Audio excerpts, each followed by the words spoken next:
What do you say to the people who figured out their why, but they still get stuck in that slump? I started somewhere too. We all start We somewhere. ain't seen it before. Yes, pictures. you have. Scroll. Go ahead and scroll. No. I think it's about movement being medicine and thinking about your future self and gaining years back when you train. Knowing that every time that daily deposit in the gym is an investment in your future, you're not giving it away. I'm spending time in the gym. You're investing time in the gym. Counsel Culture. Man, session 2 with Dr. Robin B. This time, we're gonna dig a little deeper in our health and wellness journey. We're gonna talk about the kitchen, talk about food, diet, way of life. Let's get it. Once again, we are back. It's an honor, privilege, and a pleasure to be in a safe space and a brave place to where we can be counseled and not canceled as men. And I have to say this is going to be our second session, but I'm learning so much. I'm sure you checked out the first session, and now we're here with the CEO and creator of Refuel, the brand, and social media expert, pharmacist, and host of The Dose Show, a very, very popular podcast where she talks about everything from fitness to health and wellness, the one and only Dr. Robin B. Thank you for having me back. No doubt, no doubt. This was fun. So your podcast, The Dose, you get to talk about a lot of stuff. What would you say is like the main focus of The Dose? So I think it's really about, that concentration piece that comes with fitness, because we are learning and burning at the same time. Yeah. It's a dope concept because like you're talking, but at the same time you got to work, you getting your ass to it, you working out. Yes, and I'm like, I want to hear that answer, but do these reps, Yeah. So I think that's like the focus is like kind of, because it's people in the entertainment space, right? My friends, people that I know, and I'm just like, everyone has, and we'll get into yours, but like everyone has their health practices. Yeah. So I want to delve into that versus just always, as health professionals, we're just always giving out our information versus seeing how we can tweak your lifestyle to benefit you. So I'm listening to their journey, how they got started, but also, their mental health, their relationships, and their health journey. All right. Well, Doc, we can definitely talk about my health journey. I'm sitting on your couch. I need some help. Specifically in the space, a couple of things I would say I need assistance in. One is definitely, like we talked in the last session, just the proper diet. And I probably speak for many other people out there. It's easy to start something. Right. And I've tried it all. I've tried, plant-based, vegan, everything from, how you call it, intermittent fasting. I've tried, just being a fruitarian. I've done where just nothing but protein and meat, or the keto, all of that stuff. But it's difficult to turn these diets into a way of life. Yes. For someone who's just looking to be a better version of themselves and kind of is really attracted to what's new, how can I do it, but literally has ADD when it comes to their health journey, what would be your advice to them? Well, first I want to ask you, how do you deal with all this expert, knowledge of what you should do, and how do you sift through that and see what you should implement? It's hard. That's the thing. That has to be tough. But I mean, as I scroll through the gram or TikTok or whatever, it's like, oh, I want to try that. Oh, that looks, and then because it's usually somebody that has a great physique, or they're speaking of how healthy they are. And I'm like, all right, well, and to me, I'm even in the gym, I like to have fun in the gym. Mm-hmm. So if I'm doing the same thing over and over and I'm not really seeing the results, then I'm like, I need to try something new. Right. So I like when it's something new, especially because, I'm usually 6 days a week working out in some capacity. Yeah. So I feel like, okay, I'll stick to my normal regimen for these 4, but I want to try, Pilates this day, or I want to do martial arts this day. So I'm intrigued by it. But specifically when it comes to diet is where I'll get confused. I just don't know. Then I hear from so many experts, and it's right now I'm kind of been focusing a lot on my gut in trying to get my gut healthy. Like that's the key. That's the new, but that's not even like that's the new cool trend. Like, you know, we've had experts sit in that space, and I follow it. You know, I've done everything I'm supposed to do, but even then, I'm like, all right, is this working? I mean, I'm not as bloated anymore. Right. You know, and I feel like I'm a little more regular than I used to be. But still, I don't know if it's definitely not getting me to the space physically or appearance-wise as quickly as I want. Like, I've done some stuff in the past that actually give me the size that I want, but it's probably not the healthiest way to go about it. Right. So now I'm even getting to that age, I'm like, all right, I just want to actually be healthy for real. I don't want to look healthy, I want to be healthy. Yeah.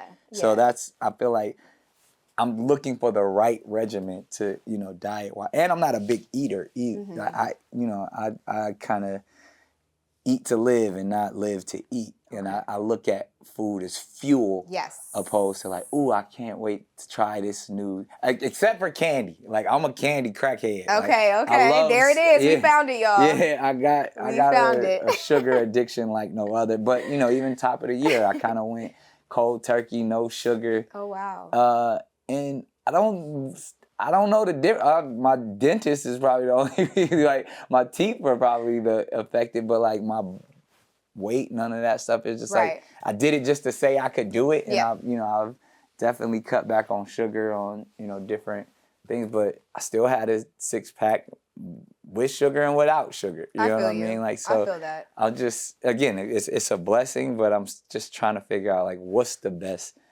diet, or even, like I said, that advice of like, how do I turn something from a diet to an actual way of life? Right.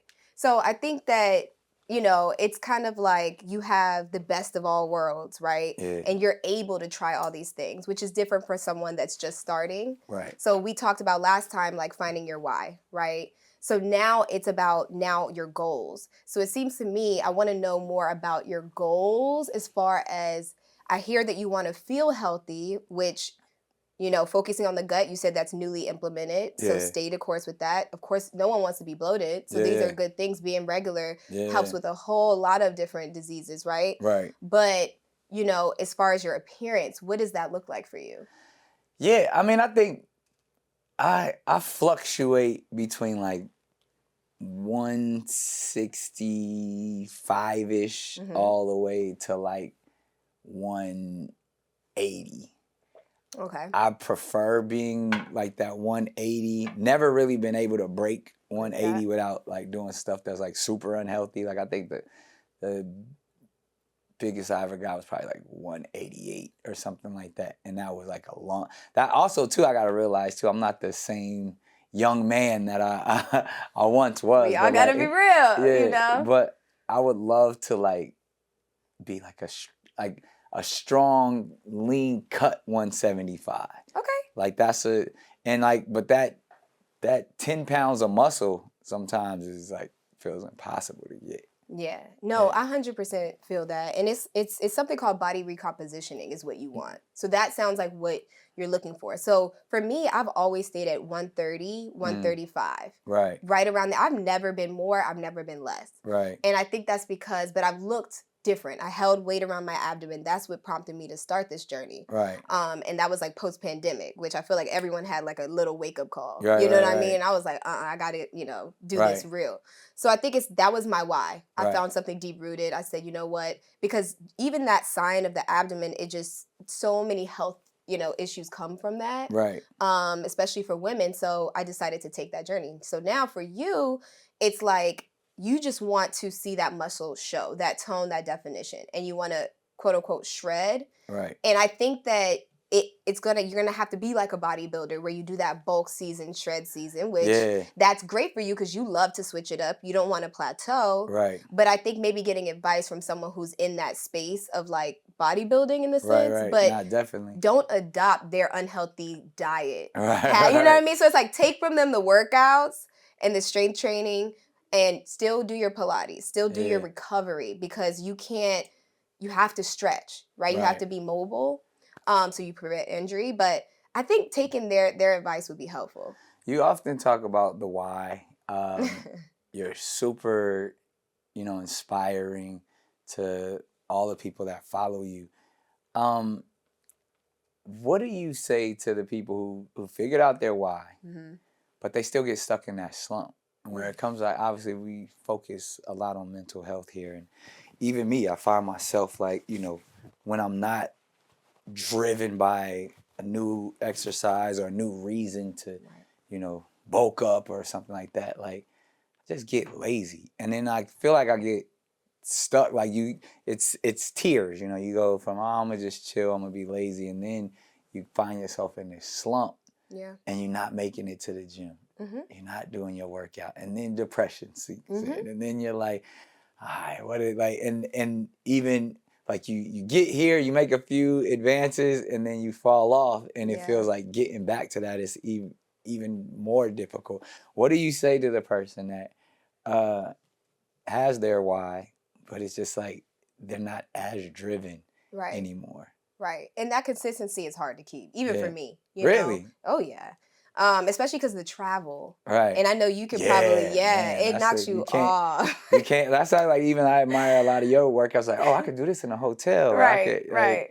But it's so, like, again, it goes back to that discipline and that regimen. But if you're thrown off for whatever reason, whether it's travel, whether it's kids, whether it's, your work schedule, if you can't get that same time each and every day, again, you just feel like, I'll do it later. Right. And that's why I program for 30 minutes, right? Like, sometimes prolonging, because we spend a lot of time resting in between sets. Like you said, having fun. You want to, like, talk to your buddy. And that's great, but your muscle needs time and attention. And that's why HIIT style training, which I teach, is actually good, because it's like quick burst of energy and small rests. Right. So you're keeping your body in that, high heart rate state, and you're burning calories consistently. So it's kind of working smarter, not harder. And you can't tell me really an excuse for finding 30 minutes in your day. Like, that's 4% of your day. Right. You could literally be scrolling for that, or does it have to be 30 sitting minutes? on the toilet on the phone. Right. Like, does it have to be 30 minutes in the morning, or can you do it at night? Can it be any time during the day? No, because I personally, like, as I get busier, I may wake up, do a little bit of mindfulness, and then go straight to work. Right. And it's kind of hard to say, hey, or I have a meeting that's early, to say, hey, this is when I'm going to take that block. Right. That could be at lunch. That could be, in the evening, but you have to kind of prep your body to have, like, because the protein is about the recovery too. So it's not just about building muscle. It also helps your muscles recover overnight, just like how sleep does. Right. So you want to have that protein so that, like, you don't get sore and you could show up again. Right. Because that's a lot of times, like, why I won't show up. It's because I'm too short. I lifted too heavy. Yeah. You know what I mean? That leg day for me. That leg day. Leg day, take it out of me. I won't show up to the gym for 3 weeks. Exactly. But it's almost, though, too, because from the average person sitting watching this or listening to this, they see someone like you and they're like, she's not normal. You know what I mean? Like, she's a celebrity, she's a doctor, she's somebody who's super fit. Like, it's almost like it's difficult to relate to someone saying, hey, you can do it, and you can be like me, but they look nothing like you. They operate nothing like you. As inspiring as you are, you can also be somewhat intimidating. How do you, or what do you say to those people that just almost feel like who you are and what you preach is unattainable? It's just not. Because, again, I started somewhere too. We all start somewhere. We ain't seen it before, pictures. Yes, you have. Scroll. Go ahead and scroll. No. I'll pin it. Okay? Right. No, I mean, like I said, like, I had the fat around the area, it didn't, my upper body, you couldn't see, in my face, but I carried a lot of weight, just genetically. We're all thick in my family, right? So I think that it's not even about having to see that. I think it's about, like I said, movement being medicine, and thinking about your future self and gaining years back when you train, knowing that every time that daily deposit in the gym is an investment in your future. Right. So it's not, you're not giving it away. You're not spending, I'm spending time in the gym. You're investing time in the gym. I like that. So it's not about who's saying what. You know what I mean? Because I know, like, when we said traveling, if I take 2 weeks off, that gut is going to start peeking back. Really? And that's just because of just how I'm genetically predisposed. I have to work hard. So we can't take that from these creators. Of course, we can be more real as creators to when we're going through things, because like for instance, there's a lot of women dealing with like PCOS. What's and that? reasons. Polycystic ovarian syndrome. Oh, why would I know that? My bad. I was like, he's a man. He probably I have no idea. But now that I could understand. Yeah. So that makes it even tougher to lose weight. Right. You know, and so women like that, it's just like they feel like they can't get anywhere, even if they do these things. But I think, and we'll talk about that, diet is really tricky because we really have to control that glycemic index, and just that's where we can see the changes in our body overall. Tell me more about that. I mean, like, is it, again, we keep calling it diet, but specifically for women, or what is it that the indexes that we need to pay attention to when coming up? And then even like, what's your personal regimen? Right. Like, what time of day do you eat? How many times do you eat? And what do you eat? Yeah. No, 100%. So that glycemic index it's kind of like food on a spectrum of how much glucose it contains, how much sugar. And there's low glycemic index foods, which, you know, for me, I would consider focusing on the carbs, the low glycemic carbs. What's an example of that? An example would be like quinoa. Really? Yeah. Black people don't eat quinoa. But we have to start, you know, like changing the diet to that. So quinoa would be a substitute for like your rices. Exactly.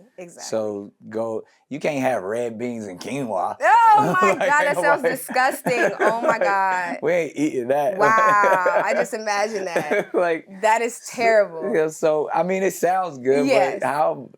I guess we could eat quinoa. So you can carb cycle too. Okay. So like you can have, like, if I know you're having that leg day, the heavy leg day, heavy carbs. Okay. Like white rice isn't bad. Right. Because you're pairing it with the protein. So you're lowering that overall glycemic index. You know what I mean? Like, or like the secretion. So therefore it's like, that's fine. But if you're just having a bowl of white rice, you know what I mean? Like, that's not going to be good. Yeah. So just have that protein in there. But if you are having a salad and you want something that makes it more fun, maybe add quinoa for a little bit more texture. Got it. You know, it's not the worst. Got you. All right, that makes sense. I was like, you ain't gonna try to convince a bunch of black people to eat quinoa, though. Red beans and quinoa. I sound like that girl. But do you eat, you know, regular stuff like red beans and rice, or Popeyes occasionally, or like? So how does one manage that? Yeah, my family's from South Carolina, so it's really about that 80-20 rule. Have you heard of this? Of course. Of course. That's in every aspect of life. 80-20 works. 80-20, right? Yeah. But for those who haven't heard about it, 80-20, you're allowed that 20% of what you want, but 80% has to be that discipline and what you should have. So that could be on a daily aspect or weekly, however you want it. Like, so if you want that dark chocolate or that ice cream at night, that whole day better look very disciplined. So that's like, I get my one cheat day, my sugar day is Sugar Sunday. Oh my, not on a Sunday. I mean, because that's what we're going to be eating. Even Chick-fil-A is closed. On the Lord's Day, you know, but I find out like I get to do a lot of stuff with my kids on the weekend and stuff. Yeah, so that makes sense. I figure, and then it's easier to keep the regiment on Monday through Friday. And then, you know, on the weekends, probably when I'm traveling, probably when I want to grab something, and I look forward to, like, you know, eating sugar on Sundays. Would you say that's... Oh my God. If people follow me, they'll see I'm really eating, because I eat out a lot too. Okay. I'm eating, you know, I may not have my dairy, right? I've taken that completely out the diet. Really? Yeah. No dairy? No. Why? Like, so the mac and cheese is so hard coming from the South. So that's what I say, no cheese whatsoever? No, because of that bloated aspect. Like you know, and I've never really like disclosed, but like I deal with fibroids, just as somebody who deals with like PCOS. It's like that pain, you know, during your menstrual cycle. Right. You don't really want to have added bloated, you know, like you don't want to be bloated because of dairy products, you know, and then also with the mucus production that dairy has. And when you're sick, you want to stay away from it. It's just a lot with dairy. So are you encouraging all of us to let go of dairy? I am. Try it. Yeah. Try it before you knock it. That's all I say. Again, they say most black people are, you know, lactose intolerant anyway. So, but I would think all people are lactose intolerant. We're not supposed to be drinking cow's milk. See? Exactly. So, But not all nut milks are good either. I think it's easy when you say, "Oh, I don't do dairy." My mom like, "Oh, I don't drink milk," but everybody likes cheese. Everybody likes a cheeseburger, mac and cheese. Like, so are there any cheese substitutes that you participate in, or that you would, say try this instead of that? Yeah, like I'll do dairy-free cheeses, and again, they have dairy-free cheeses. Yeah. I didn't know that.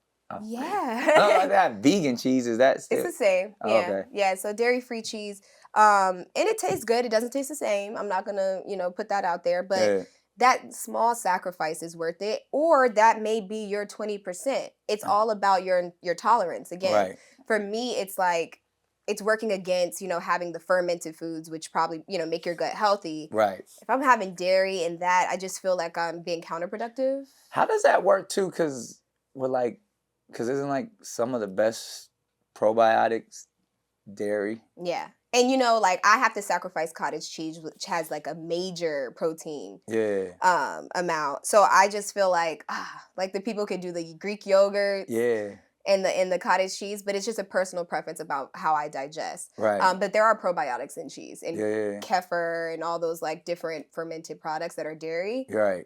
You're gonna have to. So it's 80-20. It's 80-20. Yeah. I think that this is why it's a $1 billion industry, the health industry, because there's no solution. Right. And I think it's really about how you feel, and again, like your energy levels. There's non-scale victories. I call them NSVs. So that's just what happened today, or how do you feel that's like doesn't have to do with your weight, or doesn't have, you know what I mean, have to do with physical. And I think that if we start those little habits and we notice those changes in productivity and energy and mental health and clarity, that's health. Yeah, totally. Yeah. What your water intake? Oh. What do you encourage? 2 liters. 2 liters a day. Nothing too crazy. I mean, most people don't drink 2 glasses of water a day. You just said 2 liters. Nothing too crazy. How does one consume 2 liters of water a day? Well, I would say if you are moving around, I would take advantage of bringing that water along with you. Yeah. And then even I do love these hydration sticks, the electrolytes. Are those cheating? I have certain individuals say when you add stuff into your water, then it's no longer water. Oh, it's water still. The flavors, the electrolytes. Yeah. Is that still considered water, Tay? I think it's water. I think that it's sugar water though. We're adding sugar. Yeah, we're adding sugar. You just got to be really careful of the ones that you pick. There's so many on the market, though. So when you get the Kool-Aid drops in there, that's not healthy. That's not. Even though it has a little salt, that's not. I'm not drinking a gallon of water when I add the Kool-Aid drops. No. Dang it. The water intake is the same. It's just increased absorption again. Really? Yeah. So does it? I mean, with all of those things that you add, does it balance? Like when you've turned it into Gatorade and stuff. Do you still get the point? Now you turned it into Gatorade. Do you still get the points of drinking 2 liters of water when you made it flavorful and orange? And I don't think it works quite like that. You know what I mean? And again, each one has its own claims. Right. And its own benefits. But electrolytes in general, alkaline water in general, all these types of things, they actually help our body just purify, and it's really about the gut at the end of the day. Because I think, I've had other doctors come in here and say all of that stuff is a scam. Just drink regular spring water. Yeah. You should be. But I think that there's nothing wrong with electrolytes. Because of me being a trainer, we do need those electrolytes for recovery, and you're using your muscles and all that energy. So you just need energy production anyway, ATP anyway you can get it. Right. Yeah. All right. So you blew the wind out of my sail on that. I can't have my flavored gallon of water anymore. But it's still, like you said, it's a thing where it just makes you feel better, mentally, when when you feel like, oh, I'm drinking the right amount of water, I'm hydrated. Because a lot of times, even when it comes to mental health, we're we're experiencing exhaustion, or even I think it can even be they say it affects your temperature when you're not your temperature, your actual temper when you're dehydrated. When you're dehydrated, you're short and stuff, and some people just need some water. but how get him some water. Yeah. How much? I heard you talk about that a little bit about your diet is actually good for your mental health when it comes to like intake and knowing what to put in. So what's the best things to put in your body for your mental health? Right. So, we see our gut as our second brain. It actually is. So we have to change the way it thinks too. Just like we have to change the way we think if we have negative self-talk. But we're actually physically putting things into our body. So we have a little bit more control over that, than we would our own minds. So I think that it's really important with that discipline. Yeah. Again, you are gaining, when you think about the future self, what you're gaining back by what you eat today. Right. I think that holds enough weight than anything else, right? And if you have, if you have children, especially if you have people that you care about, you want to, again, pour from a full cup. Right. So you have to have everything. If you want to be an entrepreneur, you want to be a boss, you have to be able to take care of yourself. And so if it's a matter of food, the way I see it is that it's worth it. So I think that the very first step, so let's take away all this dairy free, that's a preference. But what we really need to do, unless you have a kidney injury or kidney disease, is focus on protein. That to me is, at the very least, just prioritize protein. I'm not saying how much. I'm just saying 30 grams, like around 30 grams per meal, right? So every time you eat, just try to get 30. And that's either going to be a chicken breast, that's going to be fish, steak. Those are usually like 30 grams. The easiest ways. Or if it's that shake, it's 30 grams. Yeah. You know what I mean? So. But what about the shakes that are like 45 grams? And like, can't the body only process 30 grams at a time or something? At a time? I'm not sure about that fact. Yeah. But, So just as much protein as you can handle. Because a piece of salmon, like a really nice sliced salmon, is 40 grams. Right. We eat a lot of 40-gram protein meals. Yeah. And you want to get as much as possible. And imagine like a breakfast. You're having, I don't know if you're a pork eater, but it's like you're having turkey sausage and eggs. Yeah. You're getting like, and in the morning is where it matters the most. Really? Yeah. So all the people say, oh, I don't eat breakfast. It's not about breakfast. Breakfast means breaking a fast. So this could be lunch. It could be a lunch meal. Right. It's not about the, breakfast meal itself and the time. It's about when you break a fast, meaning, your blood sugar is low. You want to hit that protein right away. And like, I would go for 30 to 40 grams right away. First thing. What about fruits? Fruits. Fruits are challenging because they do have a lot of sugar. But I say adding fruits because of the vitamin content and making sure there's also low glycemic fruits. So like an apple compared to a pineapple. Oh, okay. You know what I mean? Like you can obviously see like one is more sweet. Yeah. So it has more sugar. Yeah. But like if you go onto those types of fruits, berries and things like that, that's kind of like less hard on the body. And you can have as many as you want. So what about like, because I always after a workout told to eat a banana for the potassium. Is that a high glycemic fruit as well, or low? Oh, so bananas are good. Bananas are good. All bananas are really good, and even like for women struggling with menstrual, like potassium's good as well. Again, those are electrolytes. Those are vitamins that we're talking about. Just that's the benefit to me of fruit, and you kind of get full faster with the banana too. So I can see why they would say that. All right. Yeah. Well, that you broke down the kitchen very well in this session, Doc. I truly appreciate it. I'm trying to figure out like, all right, what am I gonna do? What's my takeaway, or what are my shifts? I mean, probably falling back on the dairy. I mean, I got that from the gut health too. But it's like now I'm no longer eating dairy. Now I'm also getting rid of the gluten. So I was like, what am I actually eating other than just protein and fruit and vegetables? But I think it's all for the benefit of kind of being the best me I can possibly be. So I'm definitely gonna take that away. I appreciate the counsel in that space. On our next session, I definitely want to dive into Dr. Robin B. and all that you are. You inspire so many. But we don't know much about the pressures of being a doctor, the pressures of being a person in the media. So I definitely want to touch on that and get into your personal business a little bit, dig a little bit.